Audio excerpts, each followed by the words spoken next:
Okay, so we're live. Welcome to the Magic Minds podcast. I'm Matt Burke. Today I'm here with a special guest, Alison Mac Carvil. How's it going, Alison? I'm good, thanks. And yourself? I'm absolutely fantastic. Thanks for joining us on the show. No bother. Okay, guys, I've asked Alison to come on the show because she's a previous patient in the National Rehabilitation Hospital. She suffered a brain injury. She's going to talk to us about her life, experiences of having a brain injury, and how life has changed, and give us the whole insight around that and how she's become a success. So look, give us a little insight to your life. At the moment, I run a radio show on Near FM. I'm very passionate about theatre, and my program is focusing on the theatre scene in Dublin. So I get to go see a theatre show every week, 2 weeks, at least once every 2 weeks. I review it and I interview someone who's active on the Dublin theatre scene. And I play a very, very eclectic mix of music, which I love. Now, I'm not getting paid for it, but it's essentially an internship. Yeah, it's so the foot in the door. Free employment. Yeah. Okay, come here. Look, talk to us about your injury. When did you experience your brain injury? I had my first brain hemorrhage aged 5. Right. I remember I had this dreadful headache and I was sensitive to the light. My dad went, I was vomiting, and my dad just went, right, put me in a taxi. I went back to get a plastic bag, and the taxi driver said, no, don't worry about it, it's grand. Let's just get her to the hospital, which was huge because in those days there wasn't all night valeting where they could go and just get their car valeted and they'd be back out in the road in a couple of hours. If I had gotten sick in his car, that would be the rest of the night. His wages the rest of the night would be gone. But he was willing to take that risk, which was a lovely gesture. And went to Temple Street. I just remember being terrified. I had a lumbar puncture. So scary. And then they said that I had to have a CAT scan. I was like, I'm allergic to cats. So I was 5. I had no clue. They thought they're going to rub a cat over you. I didn't know what they're going to do. I didn't like cats. I'm allergic, extreme allergic, get puffy eyes, looking like E.T. after a while. Horrendous stuff. Keep your cats away from me, please. No thanks. So yeah, anyway, that I hadn't a clue what was going on really. People were saying stuff. I was really happy because I was getting chicken nuggets and chips for dinner every night, because that was before healthy food was introduced into hospitals. Like where you didn't get chips on an offer every evening, where you had to eat like shepherd's pie or. So why is the food got healthier now, has it? Oh yeah, there isn't chips on offer every night. The chips aren't on the menu. All right. It used to be you could have sausages and chips, chicken and chips, or fish fingers and chips. So I alternated between chicken nuggets and chips and sausages and chips because I was allergic to fish fingers and chips. All right, cool. And I was just delighted with myself because chips. Hadn't really a clue what was going on in terms of my health. And fortunately, as a result of that hemorrhage, I didn't have any physical repercussions. There was no stroke. Unfortunately, my second hemorrhage, which happened when I was 13, I had a stroke as a result, and I lost a lot of hair on the left-hand side. And I ended up here as a result of that one. I had to get back walking again. And so you can, just to give people an insight, so you come back to the NRH, to the paediatric system at the age of 13. Yes. You had lost mobility on the left side. Yeah, I had to learn to walk again, and I had a choice for the crutch or a walking stick. I said, you know what, walking stick is a bit classier, so I went for that. Right. But I have to say, there was kids come in wheelchair. They're in a wheelchair. They can't speak. And then 3-4 months later, they're legging it around. You can't get them to stop waffling. And it's just incredible. Okay, brilliant. The staff are sprinkled with magic dust in that paediatric unit. And I was very lucky in that while I was doing the therapies of an inpatient, my mammy spoilt me rotten. She'd drop me in the morning, collect me for lunch, bring me home, feed me, bring me back after lunch, and then collect me again at the end of the day. And that's because you have the beauty of living close to the National Rehabilitation Hospital. We lived in Doyle at the time, so it was brilliant. It was easy enough to commute, so I was a very lucky girl. So what was like life for you, a 13-year-old girl, coming into your adolescence? You've had a brain injury, lost mobility down the left side. What was that like for you? Well, to be honest, like a lot of it was very heavily medicated, so it wasn't really registering me entirely. But it was just like I wanted to see my friends. Yeah. But like because I was out in Beaumont, all of my friends were living in, you know, Dalkey, Killiney, that kind of area. They had no way of getting to Beaumont, and their parents wouldn't have wanted them getting like 3 buses and darts and all sorts of shenanigans out to see me. I had one friend whose dad used to drive her out and sit in the car park while he read the newspaper so she could come and visit me. Oh, that's cool. Which was really lovely, and that made a huge impact on me. I was like, her dad's lovely, and so she obviously. But so yeah, it was an unusual one because it was my first year of secondary school, and I was really looking forward to it. Like, and I did the exams where they decide whether you're in honours or pass in all the classes, and I was in honours everything, and I was like loving it. I was like, yeah, I'm so smart. But problem was, I missed a huge amount of school as a result of the brain injury, and when I went back to school, I had to drop to pass Irish, pass. I was in pass Irish, and they tried to drop me. They dropped me to foundation maths, from honours maths to foundation maths, which was a bit shocking. I did foundation maths for my junior cert, which I was told I did not have to do, but I was like, I'm doing my junior cert. How dare you? Of course I'm doing my junior cert. Don't be silly. But throughout my junior cert year, I was going into Beaumont for embolisation procedures, which meant that I was going into the hospital on Thursday evening. I was having a procedure under general anaesthetic on the Friday morning, and I go home on the Saturday afternoon. And that was throughout my junior cert year. So, wow, what was that like? That must have been difficult for you. Yeah, it was a bit intense. Right. But the first Christmas after I got out of hospital after that stroke, I got something that I had wanted for a very, very long time. Like my whole life, ever since I was old enough to want anything other than a clean nappy, and a bottle, I wanted a dog. Okay. I was never allowed to have one because, who look after if we go on holidays, this, that and the other. But I think my mum just felt that I really needed something to give me a boost after all the stuff that I'd been through. And then that Christmas, I did not get a dog, but I did get a collar, a lead, a bone and a bowl and a basket. And I was like, does that mean? She's like, yeah. I literally ran laps of the house going, oh my God, I'm getting a puppy. And decided I wanted a rescue dog because I didn't want to buy a pedigree anything. I wanted to get a dog who had no home and needed somewhere to live. And I waited and when's the best time to get a puppy?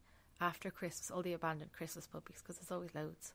Oh man. And I went in, like, I think it was towards the end of January, and there was 2 little puppies. They're only 3 weeks. They weren't really supposed to be shown to us yet because they weren't ready for adoption. They were only 3 weeks. We were told that we had to wait a week for them, and in the week that we were waiting, the organisation Paws have a slot on TV3 on Ireland AM or something, and during that week, the 2 puppies that I'd seen and I decided one of them that I wanted were on the TV, and we rang them that day. We're like, listen, we were in and we want Pepsi. We saw her on TV. Please keep her for us. We'll be there soon. And I had actually got out of hospital that afternoon from after an embolisation procedure, and we went down and got the pup. Explain what an embolisation procedure is for people that don't understand. It's an odd one. It's like basically they use sterilised super glue, and they put it into the artery at the top of your leg, and it goes up into your blood vessels. Now I have what is called an AVM, and it is a group of weak blood vessels that are more likely to hemorrhage than most. Okay. And the super glue strengthens those blood vessels, which makes them less likely to hemorrhage than they would have been previously. Very good. So you're still susceptible to that? Significantly less. Like when they first started embolising, they couldn't go near me because my AVM is located on the thalamus. Okay. And thalamus is a part of the brain. It's like the CPU of the brain. Yeah. And so they couldn't go near it because it was too dangerous. But technology advanced so far that not only were they able to do the procedure, they were able to get 80% of it embolised. It's just the last 20% was too scattered, and they couldn't get that. Wow, that's excellent. Yeah, it's amazing what they can do. So, from your years of 13 in school now, what residual deficits were you left with since your brain injury? What kind of injuries did you deficits? I had a second and third brain injury when I was the second and third brain hemorrhage when I was 14. Okay, so you had 4 altogether. Yeah. Wow. One of them was actually kind of ironic. I started a lifeguard course. Yeah. In swimming pool in Blue Pool, and it was my first night, and we had to swim laps, and I was like I'm a bit dizzy. I was like, and I'll keep going. I don't want them to think I'm lazy on my first night. Right. And I kept going, and then eventually I was like, no, I'm gonna pass out. I better get out of the pool first and then pass out. Right. And I don't really remember a whole lot after that. I remember saying, ow, my bleeping head. I'm sorry, Kieran, but it really bleeping hurts. Kieran being my stepdad, who was also doing the course with me. And he rang the ambulance, and my mum got there before the ambulance. And so I was very lucky in that Donnacha O'Brien, who actually featured on that documentary My Broken Brain recently, was on call that evening, and he was able to patch me up good, so fix me up so that I didn't. My mum was told that I had less than 10% chance of survival. I was like, well, I think you'll find. Deadly. I'll show you. Yeah. So what kind of deficits have that brain injury left you with? What difficulties do you experience? I have no use of my left hand. Cognitive ones. I have no peripheral vision on my left hand side, which means that I'm very clumsy and I'm walking into stuff all the time. Took the face off myself on a pillar in Miami. Had to have little paper stitches. But just silly little things like that. And cognitively, I forget to do things that are important, like check the post, or I'll be supposed to send an email, and I have to put reminders on my phone all the time to remember to do the most obvious things. Don't forget to eat your dinner. I wish I had that problem. I don't. You wouldn't think I had that problem. I'm always hungry, but like I'll be busy doing something and I won't think of dinner. I'll be like focused on what I'm doing. Right. What's the little gadget your man bought you were telling me about? I have a Dragon Naturally Speaking. It's fantastic. Right. It's a little dictaphone, and you speak into it. Well, first of all, you have to train the thing to understand your voice. Right. You have to read certain passages of things, and it learns to understand your voice. And then it's a dictaphone. You speak into it. Then it has a USB. You click it into your computer, and it types what you say. Oh, very good. Does that do the memory for you as well? You were telling me. Does it do the when you use for your memory? You talk into it. Remind me about such and such. Oh, I have an Echo Dot. Alexa. What's it called? It's an Echo Dot. You say, hey Alexa, and she wakes up. And I might say, could you put a reminder in my Google Calendar? And she said, what's the reminder? And you tell her, like, I cook that chicken. When do you want to be reminded? What time would you like to be reminded? And you say 11 o'clock. Is that in the morning or the evening? Very good. Yeah, and she'll tell you jokes, and she'll really, really dreadful jokes. Right. And she'll sing. And you can. There's lots of things you can do that I haven't really quite got my head around. That there's like you have to use the app and stuff. You can get her to set up Spotify playlists for you and. Savage. That's unreal, isn't it? It's really cool. It's an Echo Dot, yeah. Echo Dot. Check those bad boys out. Yeah. So you finished school. Did you do your leaving cert? I did, and I passed my leaving cert. Well done. Deadly. I didn't fail anything.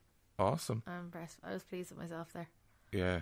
Then what was the path? Where did you go? You done college? Yeah, I did. I was kind of told that maybe college might not be on the cards for me, and I was like, I'm totally going to college.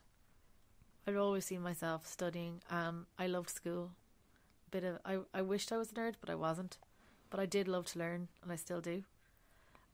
Which is why I spent like 7 years in full-time education. Yeah. I finished school and I kind of went into a marketing course. It wasn't really my first choice, but my mum, of course, she was very, protective. She wanted me to have something to fall back on because I wanted to study theatre. I wanted to teach drama or be a facilitator. Yeah. She wanted me to have something to fall back on if that didn't quite work out the way I hoped it would, which is totally understandable. And I went to IT Tala to study marketing, but it was really chipping away at my soul. It was like I was being taught to how to convince people to buy things that they didn't need and couldn't afford. And And that just didn't sit right with me, morally speaking. And I felt like I was in the wrong place. I loved the college though, so instead of dropping out, I deferred. I went to the end of first year, almost the end of first year, and then I deferred so I could stay for another year. Because I was on the committee for the Drama Society, and we put on a production called Private Moments, which was set in a lingerie shop in Tallaght called Private Moments. It was written by one of the other lads in the Drama Society, and then he wrote the sequel PMT, Private Moments 2. Wow, brilliant! Which is fun. And we went on a trip to Cork. What year were you in Tallaght, by the way? 2005. There was still a Starbucks and a Quiznos at the time. It was fantastic. Quiznos, that's like the it's dodgy. Like Subway. Oh yeah, dodgy Subway. I was there in 2010 actually in Tallaght. I heard it's gone to pot. Starbucks. It wasn't it wasn't my best experience in life being in Tallaght, being a student of the. Oh, we had a blast. There was a guy who used to go around the college on Heelys. It's just like, yeah, what are you doing? What's going on there? Just gliding around the college on his Heelys. You're just like, what did you? So How did you fit your feet in them? So you went to Tallaght, and then where did you go? I left studied there. I dropped out of there, much to my mum's disappointment. And I went to Biffy, Bray Institute of Further Education, to study theatre. Yeah. It's a FETAC course. I think it's a diploma, and I think there's a diploma option as well. Yeah. But what happened to me there was that I was studying, and there was a physical theatre module, and like obviously there were certain aspects of the physical theatre that I wasn't really able to do. There was a physicality that I couldn't really get my head around, but that shouldn't have been held against me. It wasn't my physical fault that I couldn't physically do the things. And then as part of the course, we put on a production in the Mermaid Theatre in Bray. Okay. And the first time I did the course, we did a production of Antigone, and I was told, you can't be in the production because in case you get headaches and stuff. I was like, well, I need to be in the production to pass the course. She's like, oh no, you can work backstage and just get the module that way. I worked my bum off backstage. When somebody's costume was falling apart, I was running around the building trying to find a safety pin. All right. When the makeup girls had got home and someone came backstage to get her makeup fixed, I did that. I was working hard, and then at the end when we were getting all our feedback and our results and everything, she said, I'm sorry you didn't pass the course, you weren't in the play. And I said, yeah, but you said that I could pass the course by working backstage. And she's like, well, I'm really sorry, I can't let you pass if you weren't in the production. Wow. So, what was that like? I was gutted. I was like, gutted? Are you for real? And then she said, I don't think you'd have any problem passing if you were to repeat. I repeated, and the same thing happened. I was like, here. So after that happened, I went to Roslyn You Park. repeated again, and you failed again? Yeah. Oh, yeah. And so after that, I went to Roslyn Park. Initially, I was studying business administration skills. NLN? Yeah, in Sanimount. Yeah, NLN, National Learning Network. Yeah. Brilliant. Yeah. I love that place. And so I was studying business administration. Again, not really where I'm at headspace wise. It's just not really something that, like, it was never, I was always a creatively minded person, and I was always of that temperament. I was always like, I love to be creative. I don't like to have to sit in front of a desk and count numbers and, convince people to buy things that they can't afford, obviously, as demonstrated with my lack of marketing skills. But what happened was during the business administration course, we had a Roslyn's Got Talent thing. And myself and some of the other students in the class performed in it. One girl played the violin. There was another guy who played guitar. Two guys who played guitars separately. And there was, various different performances. And I sang a cappella during that performance. Oh, and Mary McAleese was there that day as well. She wasn't at the show, but she was there. Just a random side note. And then some of the kind of like head people on the board for Roslyn Park, the NLN, were at the Roslyn's Got Talent, and I was approached after that, along with one or two of the other people, to see if I would perform at the European Disability Platform. Wow. In Waterford, and I was like, yeah. I got paid like €180 to sing 3 songs. I also got like a 5-course meal and free accommodation. They would have paid for my transport if I didn't if I didn't have it free anyway. Winner. Yeah, and it was a lovely dinner as well. 5 courses, delicious. Class.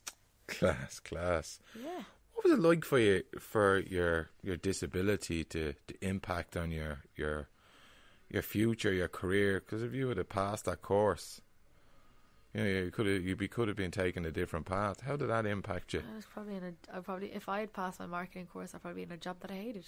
So no, but the one in Bray. The one in Bray, I probably would have gone on and done the diploma and then done the top up year, and I probably would have gone over to the UK to do the top up year, or Wales. The thing is, if you get a higher national diploma in theatre, it's essentially the first 3 years of a degree, and there is the option to do a top up year.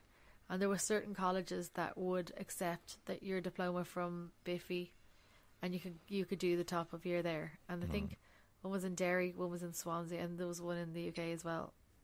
I'm not sure where exactly, Manchester or something. All right. And I probably would have gone abroad and done the top up year. But as it stood, I wasn't going abroad to go to college. I was just, it wasn't going to be a thing. Okay. But then, after I got my FETAC from Roslin successfully, after a year or two, I went to Closter Dulig in Kilbarrack, and I got my higher national diploma there. In Closter Dulig. What was it on? What was in theatre studies. In theatre studies, cool. And after that, I was like, it was the same situation, as it would have been if I'd passed in Bray. Yeah. I could do a top up year to get the degree, but the nearest one was Derry, and not really on my radar. I didn't really particularly want to go to Derry to do a top up year in theatre studies. Some people did go and they got their degrees there and then, but a few years after I'd passed that course, I found out that they were starting a new top up year degree course in Closter Dulig, but that was run by Wolverhampton University. So you could do a top up year and get your degree in Closter Dulig, but what you get was a Wolverhampton University qualification. So I was like, that sounds like it could work. Very expensive though, and like it's only a part-time course. So we were in for 2 hours on a Monday, 3 hours on a Tuesday, 3 hours on a Wednesday, and then we were off Thursday and Friday. And so we were only in less than 8 hours a week, but we had to pay $3,000 to do the course, and there was no grant that you could get that would lessen the costs. It wasn't like doing a course where if you have a medical card you get a huge discount. And I was told that whereas when I was doing the diploma I was entitled to supports, like I was getting tutorials, and I could have got cabs to and from the college as well, but I didn't, because I was like, if I can get public transport from where I live, and if I get a cab I could be depriving someone else who doesn't have that option from going to college. That's cool. And I didn't want to do that to someone else. So I was told that for the degree course I would not be entitled to any of the supports that I had been entitled to previously. However, we met with a woman from ahead, and she told us that was absolute rubbish, because of course I was entitled to the things to the supports that I needed. And we approached them and said, look, I'm totally entitled to the things that I need, the supports. And they totally backtracked on what they'd said initially, because they were saying, oh well, this is a self-funded course, so supports aren't provided. Ridiculous, really, to be honest. But I got the supports that I needed in the end, but only after kicking and screaming and insisting on it. Well, that's who screams the loudest gets their way, isn't it? We did a big Tom Petty on it, wouldn't back down. Done a Tom Petty on it, very good. Yeah. So then you went on, did you do a degree in journalism? No, but I did do a diploma in radio broadcasting. That's what it was. And the thing about the radio broadcasting course, I did that in Dillary Further Education Institute. And the thing about the radio broadcasting course is that you do it with the print journalism course. So most of our classes we mixed with the print journalism class, and a lot of what we learned was actually journalism. You had to do media ethics and legal framework, and you had to do things like that. radio news broadcasting, broadcast presentation skills. We had to do radio techniques. And we do a lot of interesting. One of the most interesting things that I did was I learned to make a radio documentary. We had to make a 15-minute radio documentary for a course, and I made a really interesting one. Well, I think it was interesting. It was a children's radio documentary about giraffes. Okay, very good. Loved it. But I got my diploma in radio broadcasting. I'll get my actual graduation with my certificate on the 13th of September. This year? This year, yeah. Oh, sound. What was you're after experiencing a significant brain injury at a young age. What was the most impactful thing on you? Your disability, how did it impact on your life? Well, I missed out on a lot of things that are kind of a rite of passage, going to like teenage discos and sneaking out and getting in trouble. I didn't drink till I was 18. Right. That was a personal choice. I did go out with my friends when they were having a few drinks, but it was in Dalkey, so it was only drinking al fresco. Yeah. And I didn't drink. That was a personal choice. That wasn't because I couldn't. I could have if I chose to. I just didn't want to because I saw the state of my mates when they did it. I'm like, nah, you're all right. Also didn't like the taste of it. But I think the impact of it is that if you're to sit around and think about what could have been, you get yourself in a rut. Like, if I hadn't have had my brain injury, I would, if I was still in college, I'd have at least have 2 masters by now. Because I was in college for so long, just getting a degree. Okay. And like, I should have like a master's or a PhD after that much time in college. But I can't let myself put myself in that position where I'm thinking like, if that hadn't happened, because it did happen. And that's not, so who knows what could have happened. I might have got hit by a bus. I might have just decided I wasn't really interested in education. Yeah. I might decide I'd rather, spend all my money gambling on snooker or something stupid like that. There's no way of knowing what could have happened, and there's no point in dwelling on it.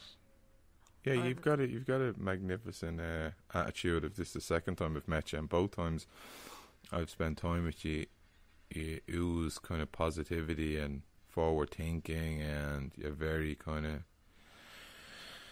you're always looking at the good side of things. Did you ever experience any downtime, as in mental health difficulties? Yeah?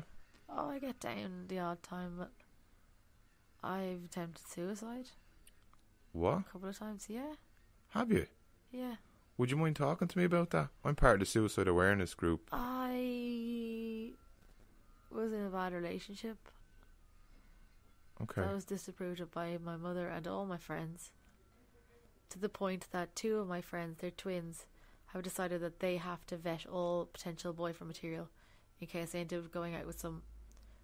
I'm not going to use the term that they used to describe this particular person. Okay, so he's just an unsavoury character, let's say. Yes, that's the one. And fortunately, they've both approved of my current boyfriend, who isn't an unsavoury person. Good Very lad. savoury indeed. Good boy. Like a packet of crisps.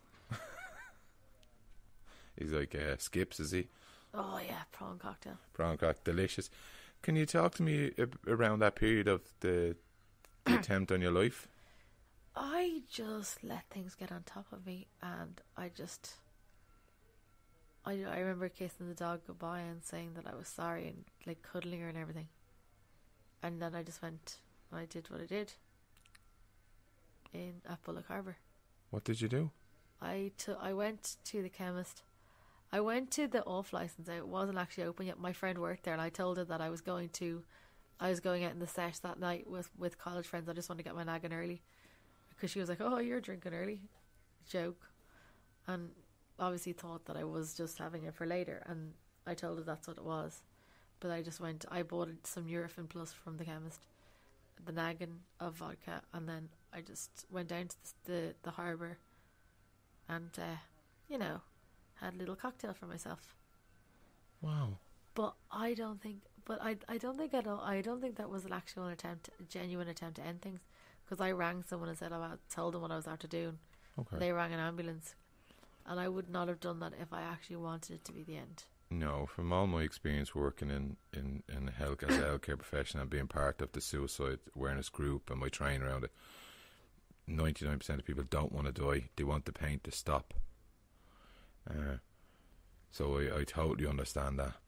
You know, was life that difficult for you up to that point that you? No, that's the thing. It was just stupid. I let my emotions get the best of me, and there was really no excuse for it, to be honest. Because I've been so lucky. I have so much support from my family, particularly my mum. She's just there for me 100%.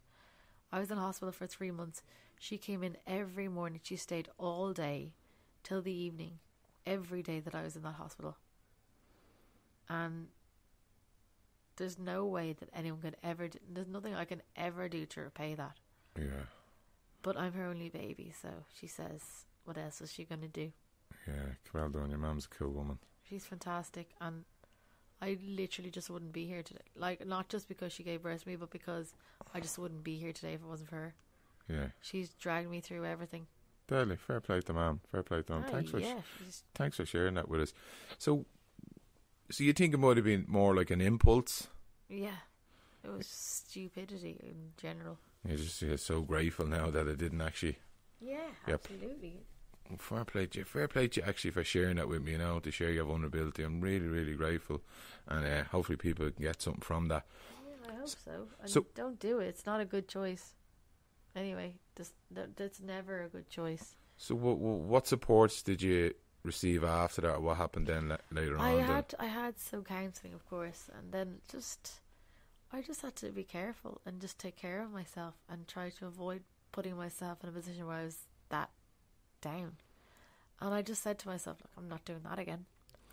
And and even when in the times that I feel like that kind of an emotion, I just go, yeah, I feel like that, but it's not an option. You know it's not an option. Don't even think about it.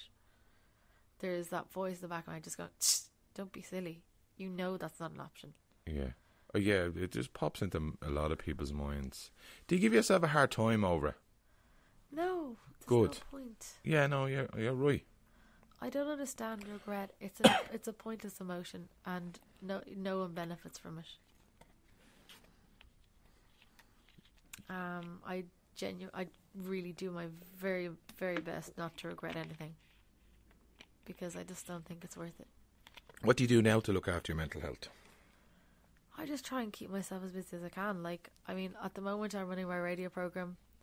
It's only bi-weekly, but I emailed the manager of the radio station today to ask him about potentially working at reception, because I know that the receptionist that's there at the moment is leaving at the end of the week, and I just asked him, did they have a replacement for it, and if not, and if they did, do they need someone to cover for a few hours, just like to help the transition run more smoothly? But just to let them know that I'm there if you need cover for a day or two, or like a week or whatever. So just to remind people, you work on a radio station called Near FM. It's over in Coolock. 90.3 Near FM. Check it out. So you have mobility difficulties, peripheral vision problems. We talked about some of your brain injury deficits.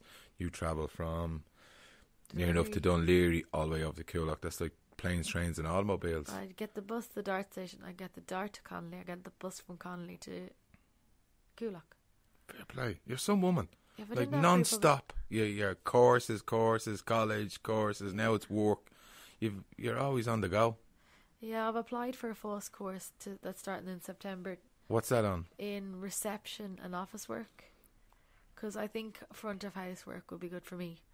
But like, I would like to have the skills necessary to do it properly, to be able to do a mail merge, or to be able to type the headed paper, or do whatever it was that needs to be done.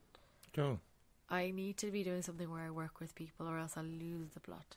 I have to be working with people. Give us a little insight again, will you, of your radio station, or the show that you do. Give us some more info. It focuses on the Dublin theatre scene, and what I do is I review a piece of theatre that I've seen in a Dublin theatre, and I focus on smaller theatres that might not have the funding for advertisement, like say Smock Alley Theatre or the Project Arts Centre or the New Theatre upstairs, the Dolman Theatre in Cornels Court, the Viking Theatre, just the kind of smaller theatres that don't have the big budget of the Gate. I don't review the Abbey or the Gate or the Olympia or the Gaiety because they've plenty of funding. You see them advertised on the bins and everything, buses, you name it, they've advertised on it.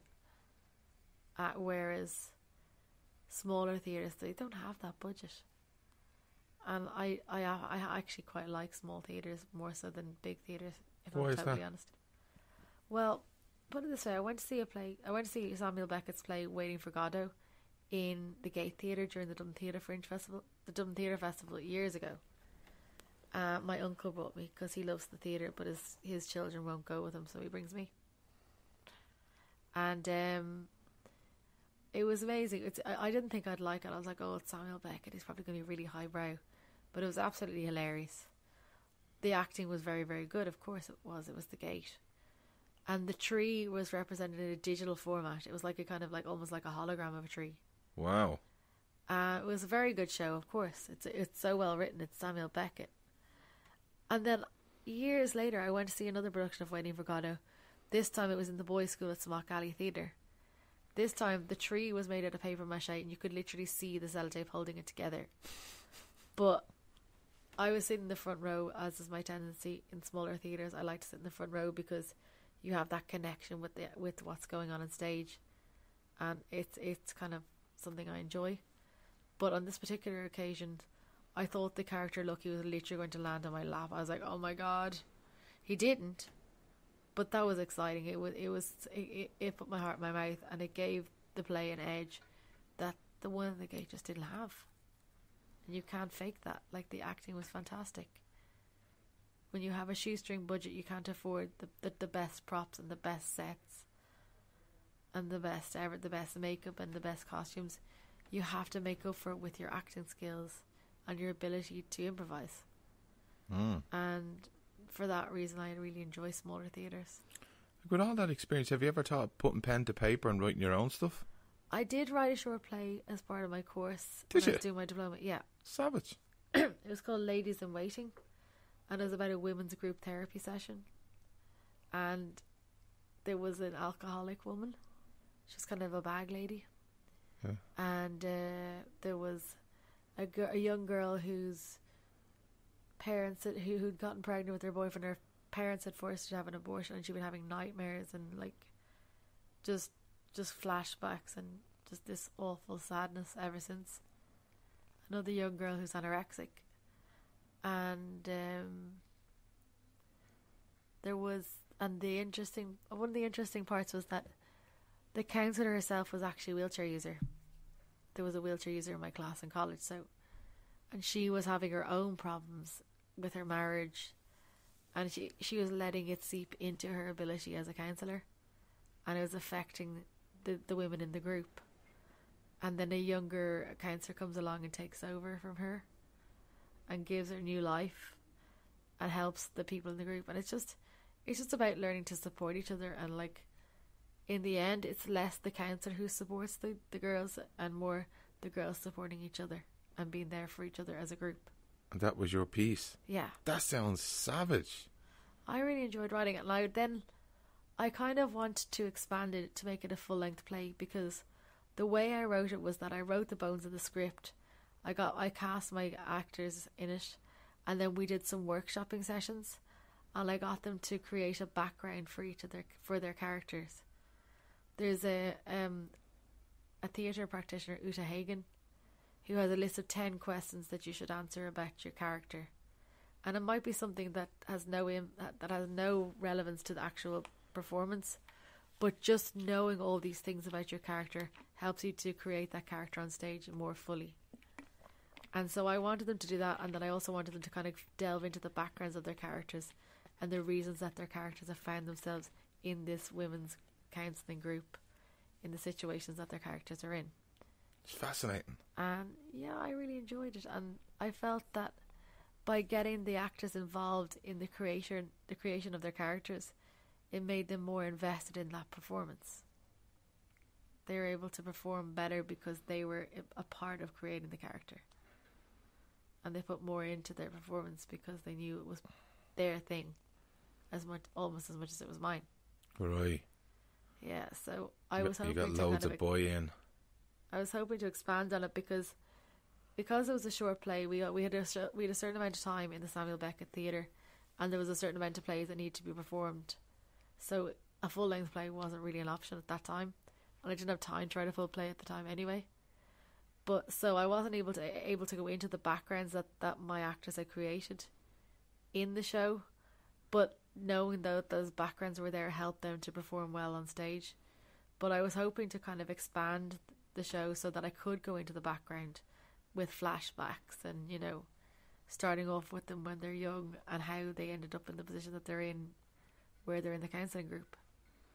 And so I'm still hoping to expand on that. Sounds exciting. I'd love to see it. Yeah, well, if I ever get it up on the road, you see me naming lights, yeah. Deadly. Not necessarily, because theatre's not like that. There's no glamour in theatre. Is there not? If anybody who's involved in theatre, it's not for the money, because there is no money, and it's not for the glamour, because there's no glamour. It's the love of it. It's literally just for the passion of it, which makes interviewing people who are involved in the theatre scene that much more interesting, because you know that they're passionate about what they do. Absolutely. And you know they're not just going to be giving you boring yes or no answers. Absolutely. I interviewed a guy called Stephen Jones last week. Yeah. He's part of the film Dublin Old School. He was in he's in a play at the moment called Class, which I'm going down to on Saturday. Where's that on? It's down in Galway, the Galway Arts Festival. So I'm going to rock down to that. I'm going down on my own. Very nice. But he himself, he just oozed what you said, oozed passion. You just know that it's something that he loves. And the interview just came across so genuine. Very similar to sitting here with you. You know, you're not just making it up, and you could talk. Clearly, you could talk for hours about it. Yeah. You know, just try and shut me up. That's the problem. Yeah. What did you learn about yourself in your whole injury? What did you learn about yourself? Well, the way I see people kind of go, why me? It's like it could happen to anyone. And I think, yeah, it happened to me, but look, I've come out the other side. Maybe someone else might not have. And I think I'm a stronger person as a result of what I've been through. And I have a lot of empathy for anybody who's going through a rough time because of what I've been through. And I do my best to help out anyone I can. Because if I can help someone, I will. It's just that, but that's partially my nature, and that's partially because people are so good to help me. Like, even if it's just someone opening a bag for me when I'm trying to get the vegetable bag open in the supermarket, or I was sitting at a dart station the other day and my headphones were tangled, and a lady beside me, she didn't speak any English, she just kind of just gently took them and untangled them for me and then handed them back to me, and I just said thank you so much. She just gave me a big smile. That's lovely, isn't it? It was just a lovely gesture. So you're full with gratuity and... Yeah, well, it's important. Absolutely. I'm a firm believer of being grateful. The smaller things, like you even coming in here for interviews, I'm so grateful. People giving me time. I'm grateful for that. It doesn't have to be something big and sparkly to make me grateful. Well, any opportunity to waffle on, I'm there. Yeah, me too. Here's some food. What's the plan for the future? What's on the cards? Near FM, reception job. What else? I would like to get a paid radio job. That's ideally. I'd love to do that. Come on, Near FM. Get the fingers out. No, Near FM is a community radio station. I don't expect them to pay me, but I'm hoping maybe somebody at another radio station will hear me on Near FM and go, "We need you." They'll headhunt me and then offer me all the biscuits I can eat and a wage. Oh, and that's a deal.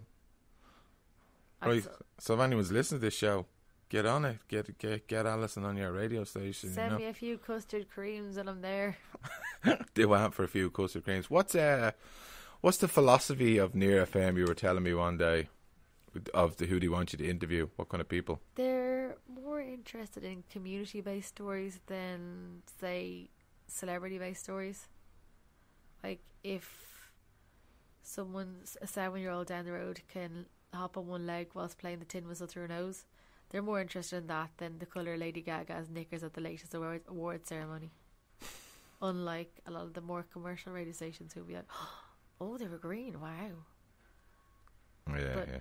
it's just it is there for the community. And there's such a wide variety of shows on the station. Like, you can be listening to like a Polish cooking program, followed up by a program about big bands in the 80s. It's quite random. Yes, and that's what's lovely about it. And that's why the way I do my podcasts, I don't want to have a team. I don't want to have a certain person, people. I want it to be male, female, transgender, whatever. I don't care if you're a talking monkey or a singing frying pan. If it's interesting and it's funny and it's educational, inspirational, that's the way I want to do it. Because I think we're a random kind of race, so I just want to be as random, and I like that radio station. Yeah, I think it's a bit of fun, and I like that it gives people an opportunity to get involved in their community and to be... I mean, I was very lucky that I was offered the chance to train there. I got lucky. I was speaking to someone at Greater Dublin Independent Living Barbecue. She was running a radio program there at the time. She was commuting from Cork to run this radio program for Greater Dublin Independent Living.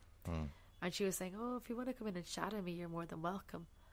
And then she rang me and said, look, I'm after arranging for somebody to do training at Near FM, but they've pulled out. Would you be interested in taking their place? I said, absolutely. When do I start? Tomorrow. Grand. What time? Where? And I was there. And it was 3 hours on a Wednesday evening between 6 and 9 once a week for 10 weeks. And there was different speakers who would come in and teach you different aspects, whether it was how to avoid lawsuits, the legal aspects, how to use the equipment, how to be fluid in your interactions with your guests. There was all sorts of different things we learned. We had different speakers each week, and they teach us different aspects of how to run a radio program, about the research, about the everything. And at the end of it,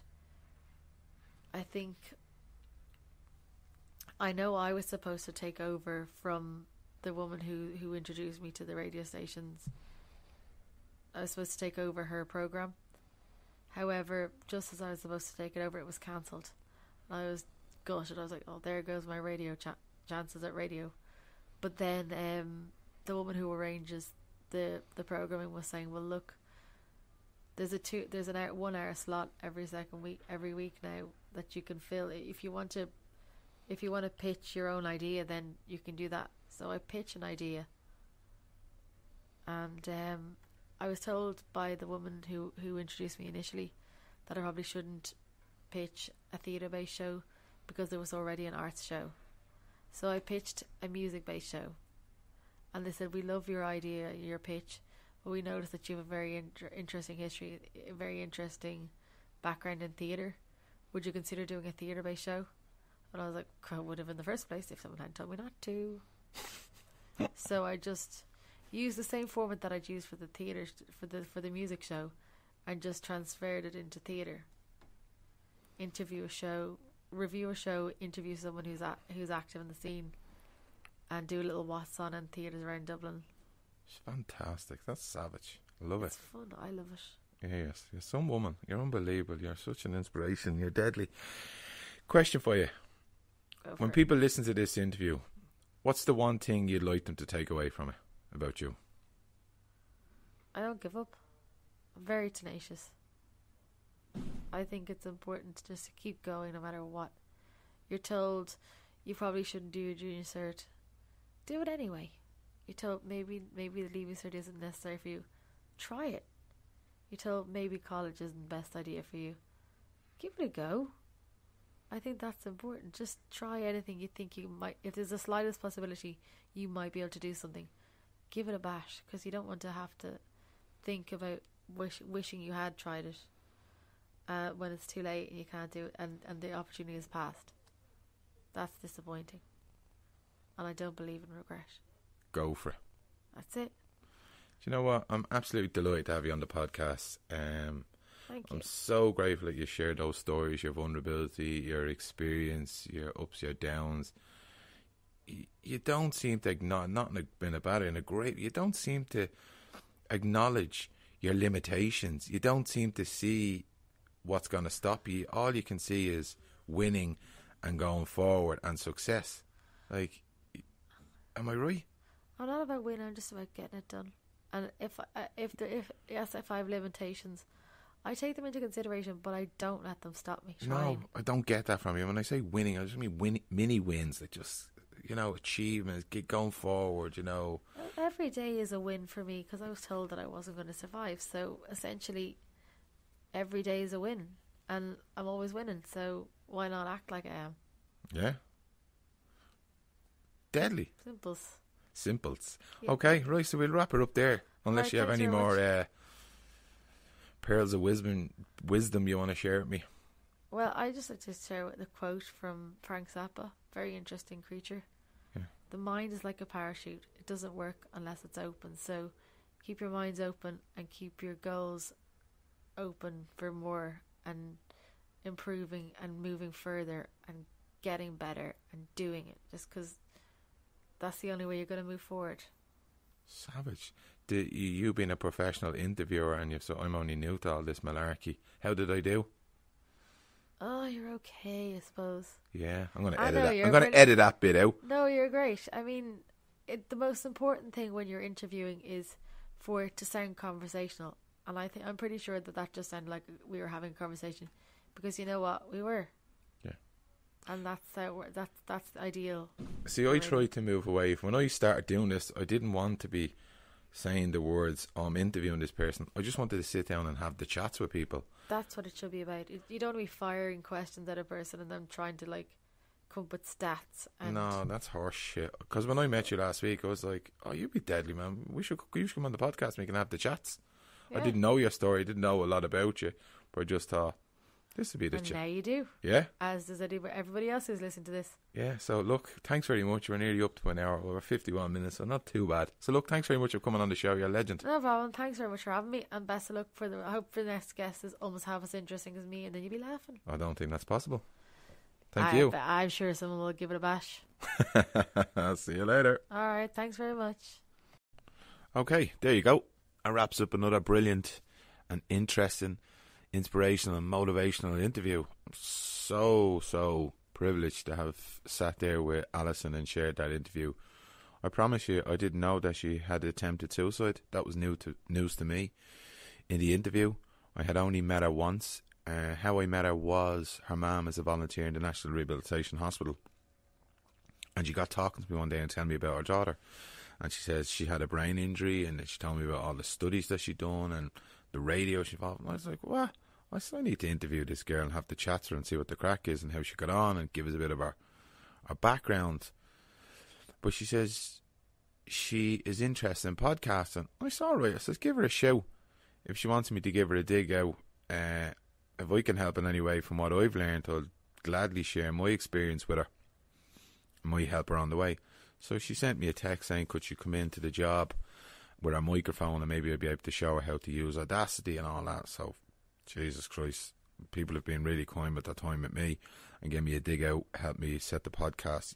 The amount of people that I've burned the ears off about it and have spent hours and hours and hours to give me a hand, I could only be delighted to give a dig out to somebody else. So she came into the job, and I swear to God, she's just funny. She had me in stitches. Like some of the things she said in the interview there, she didn't go into them when we were talking about our job, the radio station near FM, and she says to me, she was telling me about the philosophy, and she says the more interest in a kid that could play the tin whistle from his arse than the colour of Lady Gaga's knickers. Now she didn't say that in the interview, and I was hoping she would, because it was funny. She had me in stitches that day, but obviously she was being professional. Well, that's what they do on the radio, where here you can say just wherever you like, because this is my gig. I don't give a rat's if people get offended or not. I don't want to offend anyone. That's not my purpose, but if it is, I'm sorry about that. That's your gig. You need to look after that yourself. So there's a few other little buttes that she dropped in. She's just funny. I really believe she doesn't acknowledge the injuries that she has, not because she's in denial or it's a psychological thing. She's just so forward thinking. She's so creative. She's so innovative. She's just positive, and she's just a go-getter. She just has that built into her DNA. That's just what she does. The injury and the disability seems like it's just a side thing. Like she acknowledges, and it has its repercussions to her life.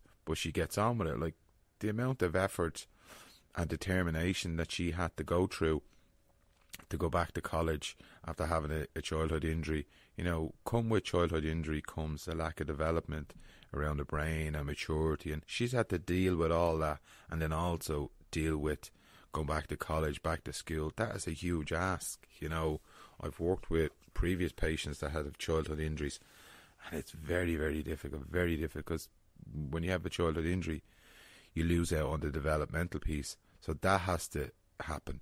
Then we go through the rehabilitation. Then it's the works of, then it's the college, and it's rebuilding and rebuilding. But the fact that she's done all that, and as she says, she could have done a master's and a PhD in that time. I don't think that's any different to anyone else. We've all gone off on paths. Like, I went off and done a trade, and I worked in a butcher's, and then all of a sudden I done a degree and went back to education. And like, if my auntie had balls, she could have been my uncle. You know, I could have been doing all sorts, but I'm here now, and just like she is, she's just followed that passion. And I kind of followed mine. I love working with people, and I ended up in a hospital, working in a hospital. Now I'm doing podcasts, talking to people. So no matter what I probably would have done, the same before, we find our way. It's kind of subconsciously ingrained in our brain what we really want to do, and the little things we do every day kind of steers us in that direction.